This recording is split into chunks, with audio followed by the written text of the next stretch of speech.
You know, an awful lot about what happened tonight is because of the work you all have done, and candidly, the friendship with Jim and Sue and all of you in this room to try to get the Commonwealth back on its feet financially.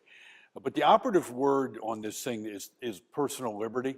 So let me tell you a little bit about what's happening, and I want to reemphasize what Jim said, how critically important this is. And if we don't get the Senate to concur in our House Bill 453, they will then view that the battle has been won by them. We will have lost the primary ability for all of us to get control of our government. This is more than just a symbolic vote. No one thought that we would be, 16 of us got together, and I have to tell you, it wasn't my brainchild. There was a Representative, Dan Mao, who came in and said he wanted to do something, then Dawn Kiefer, Kristen Phillips-Hill, Seth Grove, Keith Gillespie, Will Tallman, and Paul Schemmel, I mean, just tons of other folks. And we were all trying to find different ways to do it. And I was focusing on the 10% cut to general budget operations, which we're still going to try to do, by the way. But we started looking at these funds, and they started asking me some accounting questions. And I've got the funds with me, by the way. This packet of information here is $12.4 billion that you don't know about. Let me say that again, $12.4 billion that you don't know about. And if you look at the way this whole thing is done, it's really geared to be as much of a plug for any swamp as you can to make sure that no one can really get the information. We asked information from the Treasury Department, and literally we got stonewalled. And it was only due to the creative effort, and I swear probably Jim and Clinton and others in this room, Stephen, you probably had some input into getting this bill passed about Pen Watch, because we found a lot of stuff on Pen Watch, and then after we uncovered it, people became fairly angry. So then I met with the CPA firm that did the audit of this stuff, and there was a management representation letter that all the secretaries and all the financial people, I should say, of the different departments had to sign about commitments. So when you get all these letters, by this transfer of funds, this isn't going to get funded, that's not going to get funded, it is an abject, total, unbelievable lie. Because they've got documents that say that that's not true and one that says that it is. And so we just want to know why. I'm a CPA, and it took me 200 hours to figure out this transfers of funds. I've never seen anything that's gone in and out as much as this has done. And this would be, if I wanted to commit fraud, here's how I would do it. And I want to be careful. I'm not saying anybody is, but I can tell you, it's absolutely mind-boggling what's going on. But I need to ask you, as Jim said, please call your senators. We have got to get them to understand that you want this done. And here's why you want it done.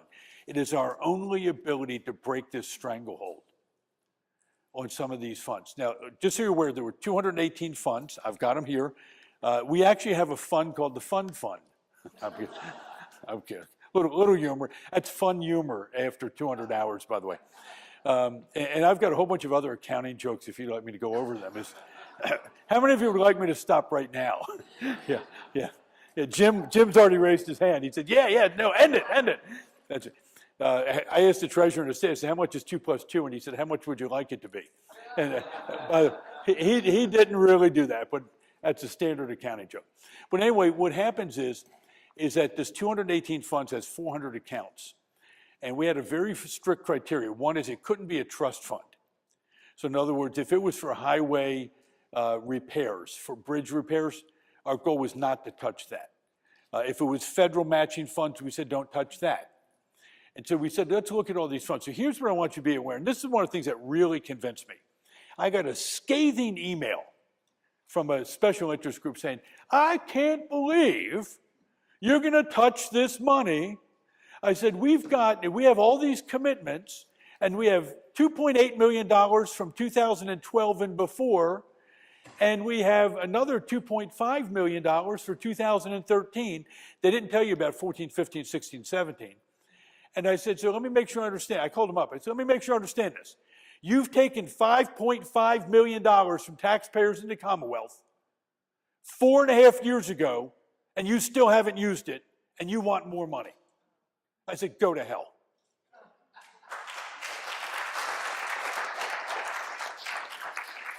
I'm just sick of this stuff.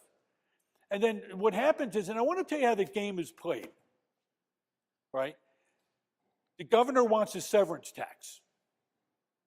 He wants to be able to claim victory, an $80 million gain on severance tax from natural gas. And I get a lot of people saying, yeah, let's tax the gas companies. That'll do it. That'll fix it. Well, Governor Corbett didn't want, he said he would not increase taxes, so he called it an impact fee. It's a severance tax. We actually were going to do a bill that changed the name from impact fee to severance tax and then say you've got a severance tax. That would be like passing a bill that says I'm not really ugly. We know I'm still ugly. I mean, there's just nothing you can do about it. You didn't need to laugh so hard at that one. Just as an aside. Yeah, that was not supposed to be that funny, if you don't mind. But anyway, but what happens is that they're going to do a severance tax. And in exchange for an $80 million severance tax, they're willing to tax you $420 million for a gross receipts tax. So to claim victory of $80 million, they're willing to take another $420 million out of me.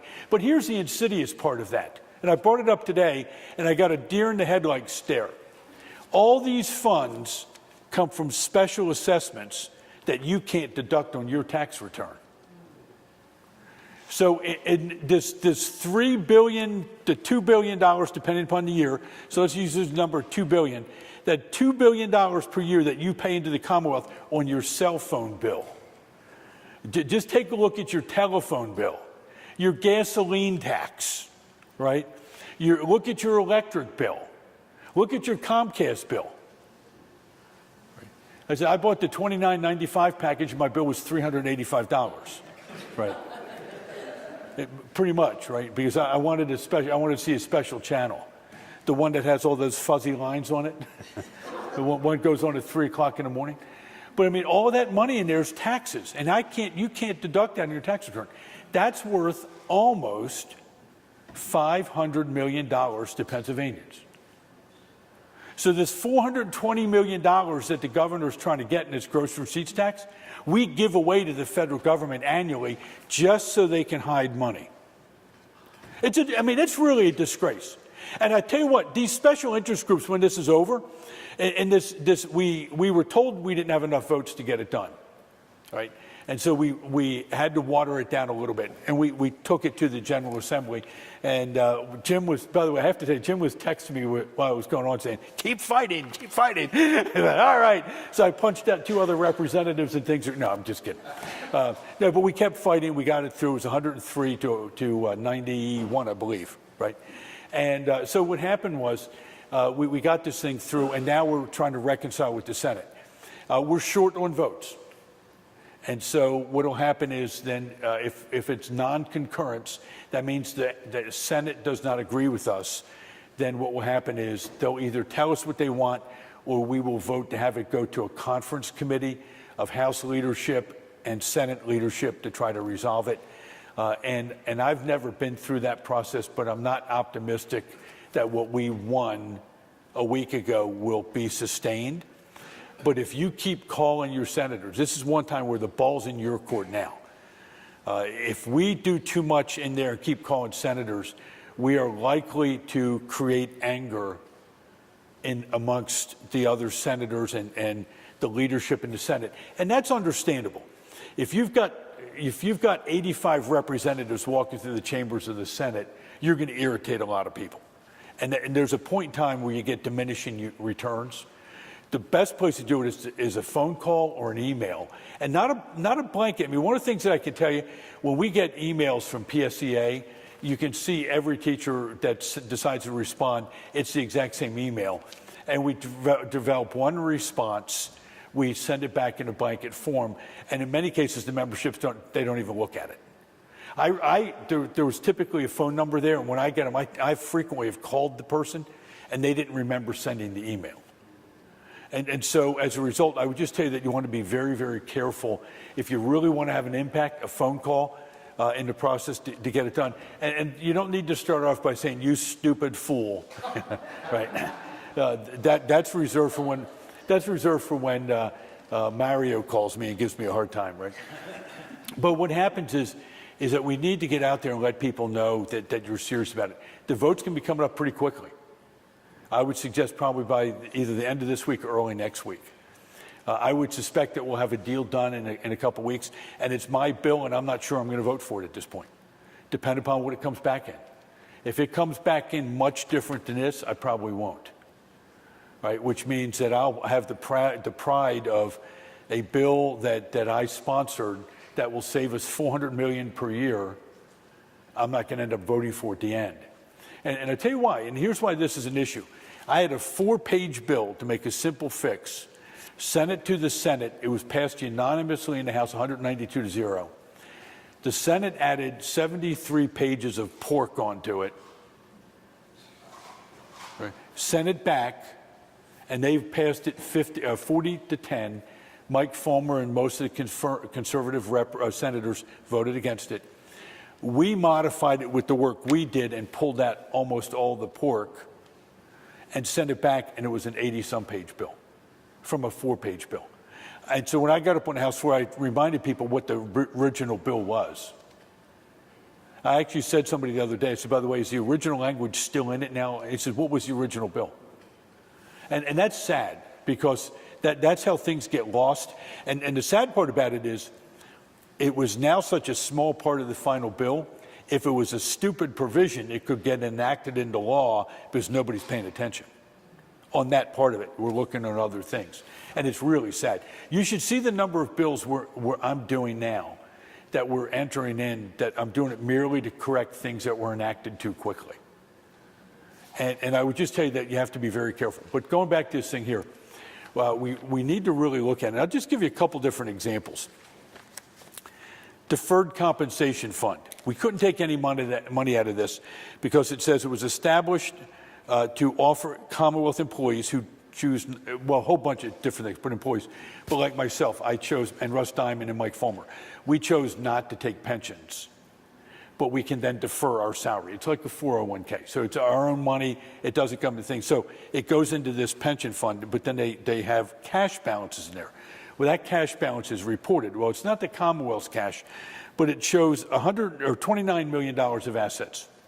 And I'm thinking, well, God, we've got a lot more money in there than $29 million, because an awful lot, there's 25 representatives now who don't take pensions, and we've got a number of senators. And then I looked at the fees, and it was $7.6 million. I'm thinking, that's like a 30% fee. Well, they've got almost $1 billion invested. And it's because it's only showing the cash, right? And so you would look at that. I'll give you another example. When you hear the Marcellus Legacy Fund, there's money going in of $77 million, money going out $77 million. Looks to have $421 million. But if you go through and look at it, you're seeing the Commonwealth Financing Authority showing up all over the place. Well, that's got a deficit of almost $500 million in it. And when I asked the question, are we as taxpayers on the hook for this? No one can answer the question. And so when you look at this, could be $500 million that's sitting out there.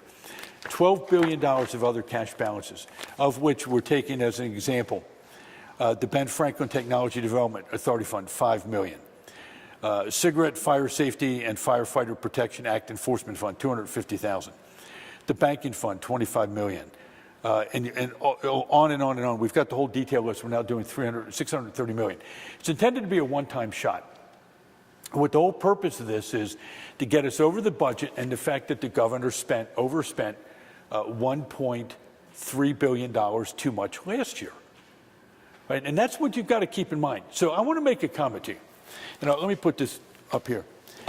It defies logic how someone could have already spent $1.3 billion and then turn around and say, because you don't have a revenue package now, that we're running out of money.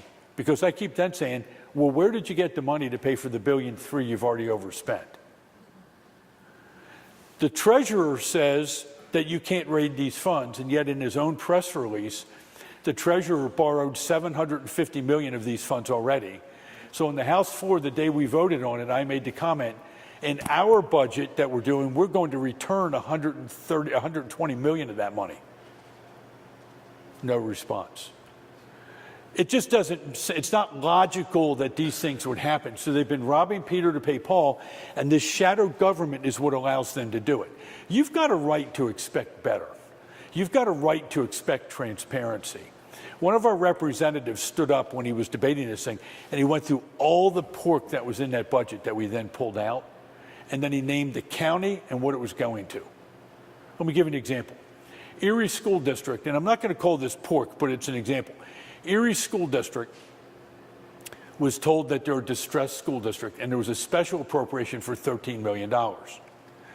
A number of representatives were reading this and say, I don't read it that same way. I'm reading it as $13 million per year.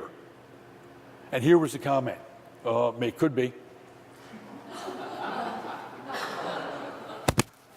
It could be? It turns out it was. There's a concept we call in finance called OPM, other people's money.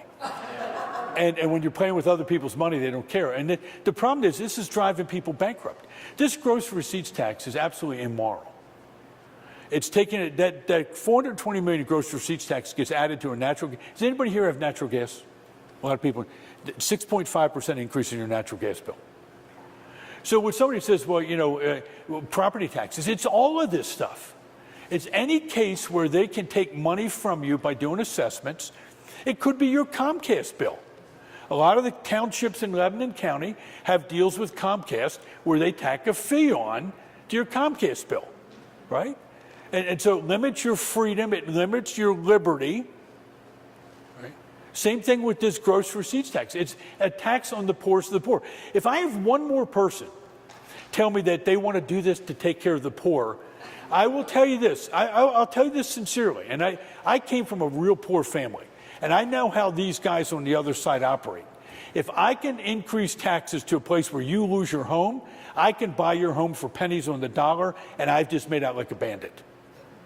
I was in downtown Baltimore. My niece got married. My sister Pat passed away a little bit ago, and her daughter got married shortly after she passed away.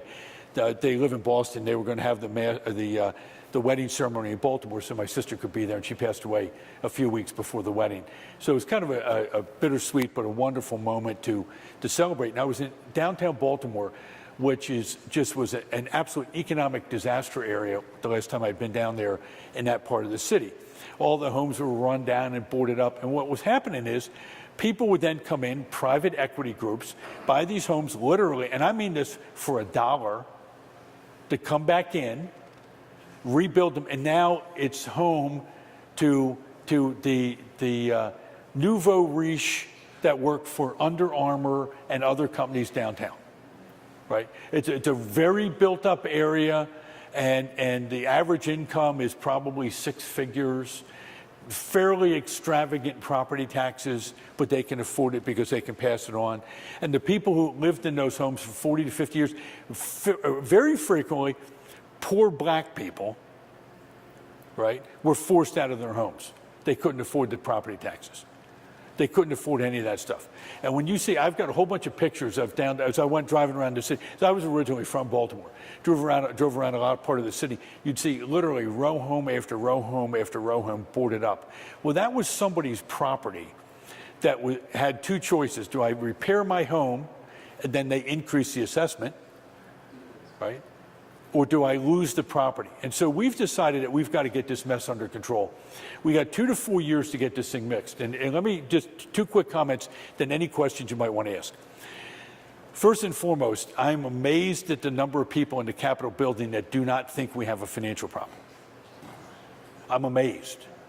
And they think that literally we can just increase your taxes. And I'm going to blame all of us, if you don't mind. Literally, the day Donald Trump got elected, we all became very quiet. If I get 50 emails a day from people saying, don't touch this special fund, don't touch this fund, I'll get one response from a conservative saying, you guys are spending too much money. We literally went radio silent the day Donald Trump. And all that will do is make absolutely certain the other side will win. Because they're coming into the meetings. And the only thing that's really fascinating is the lack of accuracy of the information that they've been posting is so bad that it lacks any credibility. So that's issue number one. Issue number two is we've introduced House Bill 1691 as a result of this bill, this pension, not the pension, excuse me, but the crisis with spending, which calls for a 10% reduction in overhead only in state spending. So let me tell you what I mean by that. Printing costs, travel, entertainment, and that 10% is $370 million, which means we're spending $3.7 billion. Think about that for a second. And that's just the overhead. And I didn't go deep. All right, I've been in corporate America when we've had an economic downturn, and they cut our pay by 10%.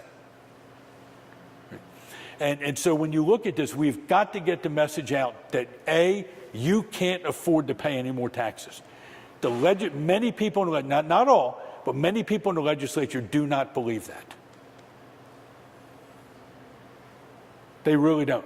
And one of the reasons they don't, and I'm going to blame us on this one too, guys, and I'm part of it, is the day Trump won, we all went radio silent. It'll all be good.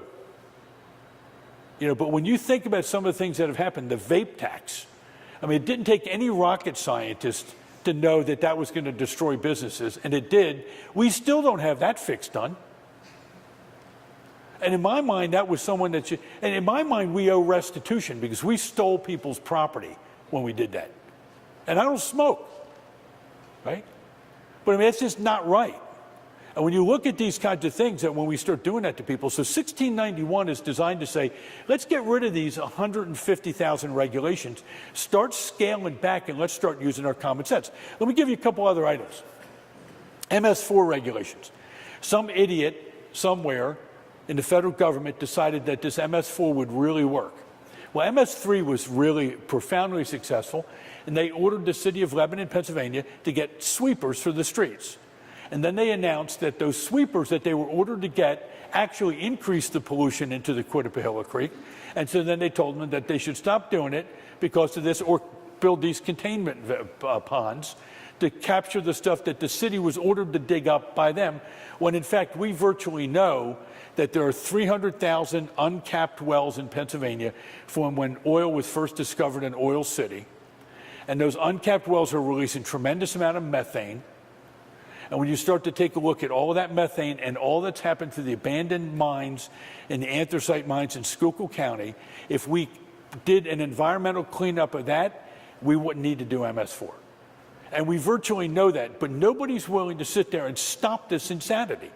In Hamburg, Pennsylvania, just down the street, there was a United Lead company that was there. The company went bankrupt, and they were trying to keep their business operation alive. They got DEP assessments because they had contaminated the soil with lead, which is unbelievable. It's a heavy metal, extremely dangerous. No, it is. I don't think anybody will doubt that. They got such excessive fines that it put them out of business. They went bankrupt. They reopened a facility in South Carolina. They're back operational, and now we're stuck with the cleanup of Hamburg, Pennsylvania. Whereas if we had worked with everybody to A, stop polluting, and then do the environmental cleanup, we'd be in much, much better shape. Bethlehem Steel, U.S. Steel, Allegheny Ludlam, all of that, these are all brownfield facilities across the Commonwealth. We need to start spending money wisely and stop assuming that you've got an unlimited checkbook. That's the whole purpose of 1691. Someone says, well, 1691, this $370 million, that won't cure our problems. And it won't. It's like what happened with the budget hawks, this group of 16 of us. We did something that has never been done. Rank and file legislators said, we're done. We are done. And I got to tell you, to the credit of Mike Turzai, Mike could have gotten really angry, and he didn't. And he came down with us the day we won, and he celebrated. And I got to tell you, that is a sign of, in my mind, of decent character on somebody's part. And I was with Dave Reed today on the issue about the Senate, and he was very, very supportive of what we're trying to get done. And the same thing with Stan Saylor on the night that it happened, who's the appropriations chair. But we need to send this message that just because you have an approved budget doesn't mean that it's done. We got to cut spending. So the two big favors I have to ask you and open up is, one, House Bill 453, call your senators. Please call them and just voice your concerns. I think a call is much more effective than email. Please be respectful. The guy that's the expert is sitting right here behind me. Jim convinced me to support SB 76 5 years ago. 5 years ago. I was against it initially. And Sue said she wouldn't go out to dinner with me and my wife anymore if I didn't agree. So that was a lot more meaningful to me. But no, Jim convinced me because he's got logic behind it. He's a well-read man. You all have done a phenomenal job in this grassroots effort, and I'm proud of you. This group here has done more to protect the liberties of Pennsylvanians than anybody has in Harrisburg, Pennsylvania. And for that, you should be proud. But don't give up the fight on this thing, because we're not there yet. The second issue is House Bill 1691. We cannot let the House just sit on that. And there's a desired effort when this gets done to not do anything. And we really need to push this thing forward, even if it gets modified, and it will, but merely so the message goes out that the budget is not the budget unless the revenue is the revenue. One last comment that you want to be aware of is that the funding for the non-preferred, so don't scream at us, the non-preferreds are the schools. That will be the last bargaining chip that's used to get this budget reconciled. You'll see that stuff probably won't get funded until everything else we know that we've got the funds for it to deal with.